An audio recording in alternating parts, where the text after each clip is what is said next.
"It's not your house anymore, Claire." Dad signed it over to me, my brother said, sliding papers across the dinner table. Everyone stared at me. Then someone knocked on the front door. "My name is Claire Whitman, and I'm 36 years old. I'm a high school administrative assistant in a small Ohio town. Nothing glamorous. I answer phones, organize files, and help kids who forget their locker codes. After Mom passed 3 years ago, I moved back into our childhood home to help Dad with his health issues. I paid the property taxes and covered repairs when the roof started leaking. My older brother, Daniel, lived 20 minutes away but barely visited. He was always busy. He's the one they always praised, the confident one with the business degree and big plans. I've always been the quiet daughter, the reliable one, the one who stayed when things got hard. I wasn't rich or glamorous, but I had something they didn't expect. I believed in keeping records. I believed in protecting what I worked for. And I had learned, quietly, how to defend myself without raising my voice or begging anyone for respect. If you've ever been the daughter who stayed while others walked away, this story is for you. Subscribe if you know what it's like to be overlooked but dependable. Tell me in the comments, were you the responsible one too? Click hype if you believe quiet strength matters. Let's go. That dinner started like any other Sunday. The smell of roast chicken and garlic filled the dining room. Dad sat at the head of the table, smiling in that tired way he had lately. Daniel came in late, holding a slim black folder like it was a trophy. He didn't even sit down before speaking. "Let's get something straight," he said. "The house is legally mine now." He dropped the papers in front of me. I felt my hands go cold. He claimed Dad signed a quitclaim deed 2 months ago. I turned to Dad. He looked confused, embarrassed. "You said it was just paperwork," he muttered. Daniel gave me that tight smile. "Claire, you've been playing homeowner. But legally you're a guest." The word guest stung more than anything. He told me I had 30 days to move out because he planned to sell. I asked him why he never told me. He shrugged. "Because you'd overreact." Our aunt cleared her throat. "He's the son." "It makes sense," she said softly. I felt my face burn. In my own dining room, Daniel stood and said, "I'll have movers here next week to start staging." Then came the knock at the door. Loud. Firm. Daniel froze. "Did you call someone?" he whispered. I didn't answer. I just walked toward the door, my heart pounding in my ears. 2 days later, while I was at work filing attendance sheets, Daniel changed the locks. I came home to find my clothes boxed in the garage. A new deadbolt shined on the front door. My key didn't fit. He texted me, "Start looking for apartments." I stared at the message until the screen went dark. That night, I slept on my friend Laura's couch, listening to the hum of her refrigerator and trying not to cry. On Sunday at church, I walked in and felt the shift.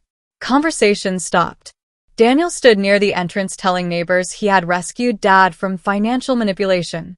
I heard him say I was taking advantage. My stomach dropped. After service, I pulled him aside. "Why are you lying?" I asked. He didn't even look ashamed. "Truth hurts," he said. A week later, I drove past the house and saw a for sale sign in the yard. My chest tightened. Inside, strangers were measuring the living room while Dad sat in his chair, looking lost. Daniel told me he needed the money for a business investment. Dad seemed unsure about dates and documents. I replayed that dinner in my mind and remembered how quickly Daniel had flipped those pages. I stopped crying. I started thinking. On my lunch break, I went to the county records office. The clerk printed the filing date. It didn't match what Daniel had claimed. Something was wrong with that signature date, and I felt it in my bones. What they didn't know was that after Mom died, I had taken a free online course about basic property law. I needed to understand the system in case something ever went wrong. I kept digital scans of every tax payment, every repair invoice, and every bank transfer tied to the house. When Dad started wandering at night, I installed small security cameras in the living room and hallway to keep him safe. Daniel laughed at my so-called paranoid habits. I let him laugh. I also kept copies of Dad's real signature from medical forms and old checks. I studied the loops and the pressure of his pen. The deed Daniel showed had a shaky slant that didn't look right. I didn't confront him yet. I gathered everything quietly. I backed up footage onto a secure drive. I compared dates. I requested notarization records. I had a plan they never saw coming, and I was done playing the helpless sister.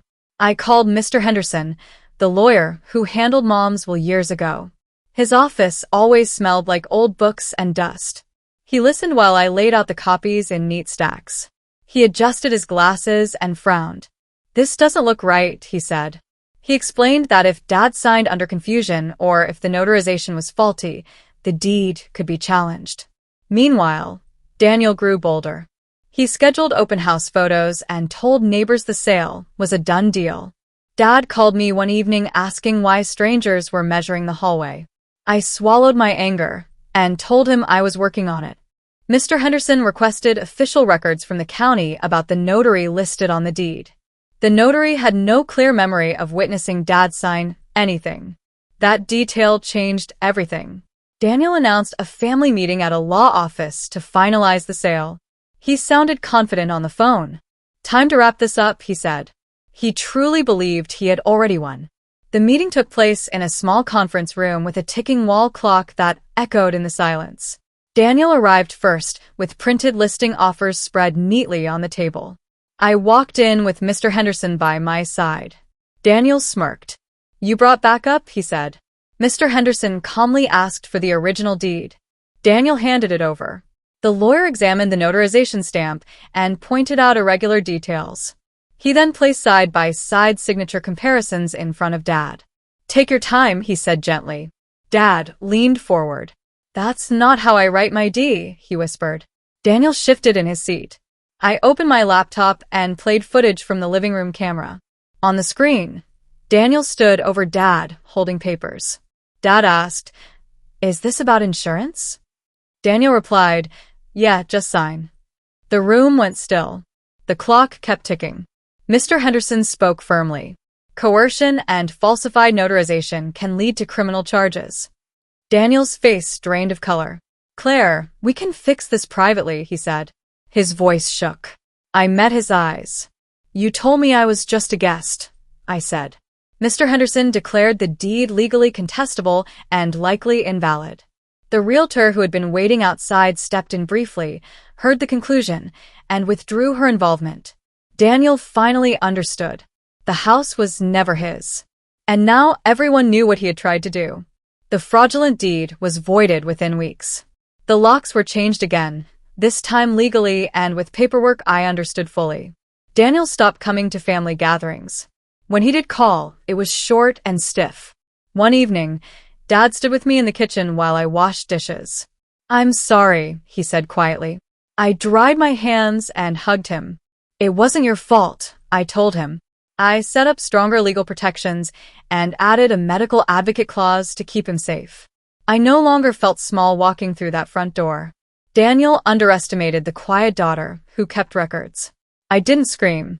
I didn't beg. I waited, I prepared, and I spoke when it mattered.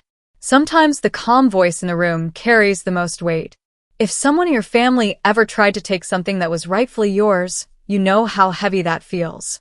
Share your story in the comments. Were you pressured, lied to, or pushed aside?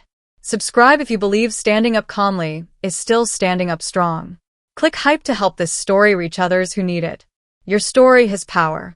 If you felt a connection to mine, please subscribe and share your journey in the comments. Every hype you give this video helps empower someone else. Thank you for being here and for listening.